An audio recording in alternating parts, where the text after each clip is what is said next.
आतिशी अभी अभी तो लोकसभा चुनाव में उन्होंने यही कहा था कि जेल का जवाब वोट से दीजिए, अगर आप वोट देंगे तो मुझे जेल नहीं जाना पड़ेगा, लेकिन दिल्ली की जनता ने 7 सीट पर हरा दिया। मुख्यमंत्री को इस्तीफा देने के लिए वर्किंग डे की जरूरत नहीं है, किसी भी वक्त इस्तीफा दिया जा सकता है। कट्टर ईमानदार नहीं, कट्टर निर्लज कि जाके जनता के कारण मुझे ईमानदार समझते हो तो वोट देना नहीं दिया लोकसभा में। बार बार तो याद दिला रहा हूं, याद ही नहीं करती हैं। वहां पे जो महिलाएं हैं उन्होंने मुझे बताया कि हमने अरविंद केजरीवाल की रिहाई के लिए व्रत रखे, मन्नतें मांगी, आंखों से आंसू रोए। एक ऐसा आदमी जो अपनी इनकम टैक्स की नौकरी छोड़ के, कमिश्नर की नौकरी छोड़ के दिल्ली की झुग्गियों में काम करता है। बेल मिलने पे तो ऐसे जश्न मना रहे थे जैसे चाइना बॉर्डर पे जंग जीत के लौटे हुए। अरे आप भ्रष्टाचार के केस में गए थे, आप अभी तक उसका आप जवाब नहीं दे पाए। एक नाखून कटा के शहीद बनने का काम छोड़ दीजिए। 45 से ऊपर लोग डूब के मर गए गटर में दिल्ली में इसी बरसात में। उनकी माताएं बहनें सही में विलाप कर रही हैं। दोस्तों नमस्कार, स्वागत है आप सभी का। आप देख रहे हैं एसके डिबेट। दिल्ली के मुख्यमंत्री अरविंद केजरीवाल ने बड़ा ऐलान किया है। उन्होंने आम आदमी पार्टी के ऑफिस में कार्यकर्ताओं को संबोधित करते हुए कहा कि मैं आज आपकी अदालत में आया हूं, जनता की अदालत में आया हूं और आपसे पूछने के लिए आया हूं कि आप केजरीवाल को ईमानदार मानते हो या फिर गुनहगार मानते हो। उन्होंने आगे कहा, आज से 2 दिन के बाद मैं सीएम की कुर्सी से इस्तीफा देने जा रहा हूं और मैं तब तक सीएम की कुर्सी पर नहीं बैठूंगा जब तक जनता अपना फैसला न सुना दे। उनके इस ऐलान के बाद बीजेपी ने आम आदमी पार्टी और केजरीवाल पर जोरदार हमला बोलते हुए कहा कि उनका ये ऐलान मात्र दिखावा है, क्योंकि सुप्रीम कोर्ट ने तो आपकी सारी पावर छीन ली है। आज की डिबेट इसी मुद्दे पर होने वाली है। बीजेपी की तरफ से डॉक्टर अजालो और आतिशी आम आदमी पार्टी की तरफ से हैं। दोस्तों वीडियो बहुत मजेदार होने वाली है। आपसे अनुरोध है वीडियो को अंत तक जरूर देखें। वीडियो पसंद आए तो लाइक करें, शेयर करें, कमेंट करें और मेरे चैनल को सब्सक्राइब करें। चलो दोस्तों मेन डिबेट स्टार्ट करते हैं। चलिए शुरू करते हैं। अरविंद केजरीवाल से शुरू और वहीं पर खत्म होती हुई आपकी पार्टी दिख रही है। बाहर आने के बाद इस्तीफा दे रहे हैं और आप लोगों की जुबान से आम आदमी नहीं, सिर्फ अरविंद केजरीवाल ही आज निकल रहे हैं। देखिए, अरविंद केजरीवाल जी आम आदमी पार्टी के नेता हैं। अरविंद केजरीवाल जी दिल्ली के लोकप्रिय मुख्यमंत्री हैं। अभी मैं इस कार्यक्रम में आने से पहले अपनी विधानसभा क्षेत्र में एक उद्घाटन में थी। वहां पे जो महिलाएं हैं उन्होंने मुझे बताया कि हमने अरविंद केजरीवाल की रिहाई के लिए व्रत रखे, मन्नतें मांगी, आंखों से आंसू रोए। अच्छा क्यों? क्योंकि दिल्ली के लोग अरविंद केजरीवाल से प्यार करते हैं। दिल्ली के लोगों को अरविंद केजरीवाल पे भरोसा है। तो बिल्कुल अरविंद केजरीवाल हमारे पार्टी के नेता हैं। अरविंद केजरीवाल वो व्यक्ति हैं जिन्होंने देश की राजनीति बदली है। अरविंद केजरीवाल वो व्यक्ति हैं जिन्होंने फ्री बिजली, पानी की सप्लाई, अच्छे स्कूल, अच्छे अस्पताल दिए हैं। तो हम क्यों अरविंद केजरीवाल का नाम ना ले? सुप्रीम कोर्ट ने अरविंद केजरीवाल जी को पीएमएलए जैसे सख्त कानून में जमानत दे दी। सुप्रीम कोर्ट ने केंद्र सरकार की ईडी, सीबीआई पे तमाचा मार दिया। लेकिन आज अरविंद केजरीवाल ने इसलिए इस्तीफा दिया है क्योंकि उनका अपना दर्द है। एक ऐसा आदमी जो अपनी इनकम टैक्स की नौकरी छोड़ के, कमिश्नर की नौकरी छोड़ के दिल्ली की झुग्गियों में काम करता है, दिल्ली के लोगों के लिए काम करता है, जो अपने स्वास्थ्य को दांव पे लगा के सुबह से लेकर रात तक दिल्ली में फ्री बिजली दे रहा है, पानी दे रहा है, स्कूल दे रहा है, अस्पताल दे रहा है। जब ऐसे आदमी पे भ्रष्टाचार का आरोप लगता है तो उसके दिल में दर्द तो होता ही है। तो इसलिए सुप्रीम कोर्ट ने तो जमानत का फैसला दे दिया। सुप्रीम कोर्ट ने केंद्र सरकार की एजेंसियों पे तमाचा मार दिया। लेकिन अरविंद केजरीवाल को अगर फैसला चाहिए तो दिल्ली के लोगों से चाहिए, उन दिल्ली के लोगों से चाहिए जिनके लिए उन्होंने दिन रात 10 साल काम किया है। तो अगर दिल्ली की जनता ये सोचती है कि अरविंद केजरीवाल ईमानदार हैं, तभी वो कह रहे हैं कि वो अपनी मुख्यमंत्री की कुर्सी पे बैठेंगे, वरना उनमें दिल्ली के मुख्यमंत्री की कुर्सी पे बैठने की कोई इच्छा नहीं है। यही उन्होंने कहा है। आपकी औकात बता रहा हूं सर, बुरा नहीं मानना सर। आप लोग कहते थे बेल क्यों नहीं मिलती, बेल भी मिल गई, इस्तीफा क्यों नहीं देते, अब इस्तीफा भी दे दिया, फिर कैसे गलत हो सकता है?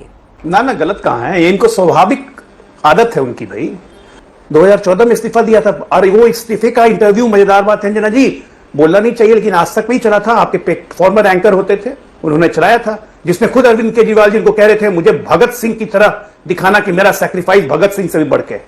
तो आज जब इस्तीफा दे दिया, क्योंकि प्रतिबंधित मुख्यमंत्री हैं, कोई काम कर नहीं सकते हैं, ना सचिवालय जा सकते हैं, ना कोई फाइल साइन कर सकते हैं, तो कौन सा बड़ा तीर मार लिया?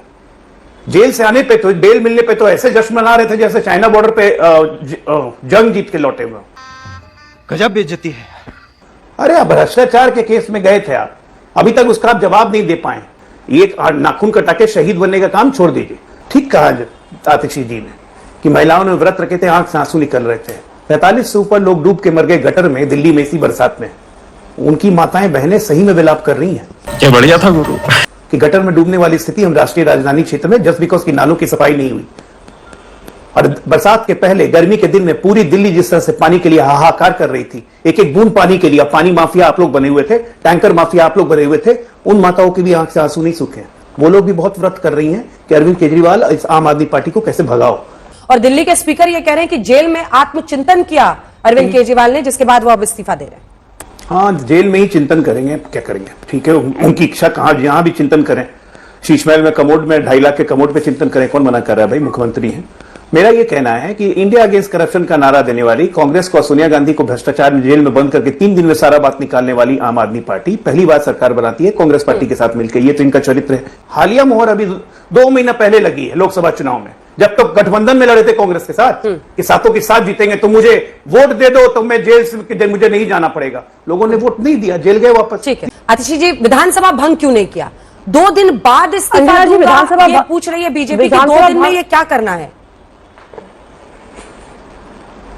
देखिए, ये तो अंजना जी बेचारे कॉन्स्पिरेसी थ्योरी से ग्रसित हैं। इसका एक सीधा सा जवाब है, आज संडे है, कल ईद मिलादुन नबी है, दोनों दिन सरकारी छुट्टी है, ट्यूसडे को सरकारी वर्किंग डे है, उस दिन अपना इस्तीफा दे देंगे। पर भारतीय जनता पार्टी वाले और अजय आलोक जी परेशान हैं, मुझे पता है। वो परेशान इसलिए हैं क्योंकि उनको समझ में आ गया है कि हो सकता है अब चुनाव जल्दी करवाने पड़े, और हो सकता है क्या, इनको पता ही है कि जैसे पिछली बार 2 बारी मुंह की खाई है दिल्ली में, फिर भी ऐसा ही होने वाला है। इनको अब यह भी पता है कि दिल्ली के लोग इस बात से नाराज हैं कि अरविंद केजरीवाल को परेशान करते रहे। तो पिछली बार तो शायद 8 सीटें आ गई थी, इस बार शायद वो भी ना आए। तो ये भारतीय जनता पार्टी की परेशानी है जो झलक कर आ रही है। पर कोई बात नहीं अजय आलोक जी, अगर 2025 के चुनाव में कुछ आप नहीं कर पा रहे दिल्ली में, तो 2030 के बारे में सोचिएगा। क्योंकि देखिए, दिल्ली के लोगों को पता है कि उनके रिश्तेदार यूपी में भी रहते हैं जहां पे आपकी सरकार है, उनके रिश्तेदार हरियाणा में भी रहते हैं, गुजरात में भी रहते हैं। उनको पता है वहां पे 8-8 घंटे बिजली कटती है, उनको पता है वहां पे देश में सबसे महंगी बिजली मिलती है, उनको पता है कि जहां जहां आपकी सरकार है वहां पे सरकारी स्कूल बर्बाद है, सरकारी अस्पताल बर्बाद है। इसलिए भारतीय जनता पार्टी कितने भी आरोप प्रत्यारोप कर ले, दिल्ली वाले उनको वोट नहीं देने वाले। अगर देखिए, वोट तो यहां पर हमने देखा है, हाथरस हुआ, उसके कुछ महीने बाद विधानसभा की सभी सीटें, लखीमपुर खीरी विधानसभा की सभी सीटें बीजेपी जीत गई थी। तो क्या उन मामलों में अब बीजेपी पर प्रश्न नहीं पूछे जाने चाहिए? जनता की अदालत अच्छी बात है, लेकिन आपको बरी तो, दोष मुक्त तो कोर्ट ही करेगा। अभी तो सिर्फ जमानत मिली है। अबे जल्दी बोल, कल सुबह पनवेल निकलना है। आज तक इतनी पाबंदियों के बावजूद अरविंद केजरीवाल ने दिल्ली वालों के लिए काम किया है। भारतीय जनता पार्टी की सारी सरकारें मिला लें, उनसे ज्यादा काम किया। आज भी अरविंद केजरीवाल सरकार चला सकते हैं, उनके पास अपने पास कोई विभाग नहीं है। वो अभी भी मंत्रियों को डायरेक्शन दे सकते हैं, वो अभी भी विधायकों को डायरेक्शन दे सकते हैं। और मुख्यमंत्री के पास सिर्फ वही फाइलें जाती हैं जो एलजी साहब को जानी होती हैं, जो साइन करने की भी इजाजत सुप्रीम कोर्ट ने दी हुई है। तो अरविंद केजरीवाल बिल्कुल मुख्यमंत्री बने रह सकते हैं। लेकिन आज अरविंद केजरीवाल ने इस्तीफा इसलिए दिया है, क्यों? क्योंकि उनके मन में यह सवाल है कि कहीं दिल्ली के लोग तो नहीं सोचते मैंने भ्रष्टाचार किया है, कहीं दिल्ली के लोग जिनके लिए मैंने सुबह से लेकर रात तक पिछले 10 साल से काम किया है, उन्हें मेरे पर शक तो नहीं है। इसीलिए वो जनता की अदालत में जाना चाहते हैं। और दूसरी बात मैं कहूंगी अंजना जी, आप पूरे देश के इतिहास में, देश के लोकतंत्र के इतिहास में मुझे बता दीजिए कोई एक ऐसा नेता हो जिसमें हिम्मत हो ये कहने की कि अगर मैं ईमानदार हूं तो मुझे वोट देना, अगर मैं ईमानदार नहीं हूं तो मुझे वोट मत देना। आतिशी जी, अभी अभी तो लोकसभा चुनाव में उन्होंने यही कहा था कि जेल का जवाब वोट से दीजिए, अगर आप वोट देंगे तो मुझे जेल नहीं जाना पड़ेगा। लेकिन दिल्ली की जनता ने 7 सीट पर हरा दिया, और वो भी जब कांग्रेस से आपका गठबंधन था। मैंने पहले ही बोला ना कि इस्तीफा दे देते, विधानसभा भंग करते, चुनाव करवाना तो संवैधानिक बाध्यता हो जाती तुरंत, है ना। उसके बाद आप लोग चिल्ला भी सकते थे कि हमने तो इस्तीफा दे दिया, देखिए चुनाव नहीं करवा रहे हैं। आपने वो मौका भी खो दिया। मुख्यमंत्री को इस्तीफा देने के लिए वर्किंग डे की जरूरत नहीं है, किसी भी वक्त इस्तीफा दिया जा सकता है। बात नंबर 2, ये बात इतनी कट्टर निर्लजता से सिर्फ अरविंद केजरीवाल ही बोल सकते हैं। कट्टर ईमानदार नहीं, कट्टर निर्लज, कि जाके जनता के कारण मुझे ईमानदार समझते हो तो वोट देना। अरे नहीं दिया लोकसभा में, बार बार तो याद दिला रहा हूं, याद ही नहीं करती हैं। बोल रहे हैं विधानसभा भंग करवाए थे, उसको भी ये याद करती हैं आप। कन्वीनियंस के हिसाब से क्वेश्चन पिकअप कर रही हैं। लालू यादव भी कहते हैं यहाँ बिहार में, तेजस्वी यादव भी कहते हैं हमने बहुत ईमानदारी से काम किया। लालू यादव के साथ तो आप हाथ पकड़ के फोटो खिंचवा रहे थे, कट्टर ईमानदार लोग, है ना। तो बेसिकली कट्टर ईमानदार नहीं है, कट्टर निर्लज है अरविंद केजरीवाल, जो झूठ भी इतना सफा आंख देके बोलते हैं। भाई दी वे, अभी इस्तीफा देंगे तो किससे कंपेयर करेंगे? 2014 में तो बोला था पूर्ण प्रसून जी को कि मुझे शहीद भगत सिंह के सैक्रिफाइस से बड़ा सैक्रिफाइस दिखाना, इस बार किसको, चंद्रशेखर आजाद को पिकअप किया है क्या? ये भी बता दीजिए हम लोग के लिए, अच्छा आसान रहेगा। दिया बुझने से पहले फड़फड़ाता था, वही फड़फड़ा रहे लास्ट के 2 दिन तक। पैरों के नीचे जमीन आपकी है नहीं। मजा आया। देखा दोस्तों, आपने डॉक्टर जालो और आतिशी दोनों को सुना। आप किसकी बात से सहमत हैं? दोस्तों, वीडियो को लास्ट तक देखने के लिए दिल से धन्यवाद। और वीडियो के बारे में आपकी क्या राय है कमेंट सेक्शन में कमेंट करके बताएं। और अगर वीडियो पसंद आई हो तो लाइक करें, शेयर करें, कमेंट करें और मेरे चैनल को सब्सक्राइब करें। तो दोस्तों, मिलते हैं अगली वीडियो में। जय हिंद, वंदे मातरम, जय श्री राम।